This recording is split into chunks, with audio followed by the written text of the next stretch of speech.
பெத்தேல்ன்றது என்னவா? தேவனுடைய பக்கத்துல பார்த்து சொல்லுங்க, நீ தான் அந்த பெத்தேல். பழைய ஏற்பாட்டுல பெத்தேல்ன்றது என்னவா இருந்தது? ஒரு கல்லா இருந்தது.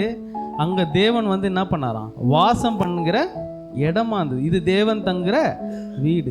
ஆனா அது புதிய ஏற்பாட்டுல வந்து யார் அந்த பெத்தேல்? புதிய ஏற்பாட்டுல தேவன் தங்கும் இடமா யார் இருக்கா? சோ யார் தான் பெத்தேல்? எல்லாரும் வீடு கட்டிட்டு பெத்தேல் வைங்க பாஸ்டர். எத்தனை பெத்தேல் இருக்கும் பாருங்க. போய் அவளை பொறுத்தவரைக்கும் நான் தேவன் இந்த வீட்டுல இருக்கிறார், ஹவுஸ் ஆஃப் காட் என்ன பண்ணும் தெரியும். ஆனா வீடு ஹவுஸ் ஆஃப் காட் இல்லடா. யார் தான் ஹவுஸ் ஆஃப் காட்? சோ உனக்குள்ளதான் அவர் வந்து தங்குவாரே தவிர உன் வீட்டுல வந்து என்ன பண்ண மாட்டாரு. உன் வீட்டுல இல்ல, எங்க இருக்காரு?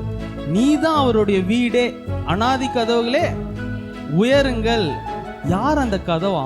நீங்க தான் அந்த. சோ நீ வானத்தின் வாசல், பரலோகத்தின் வாசல். இது வானத்தின்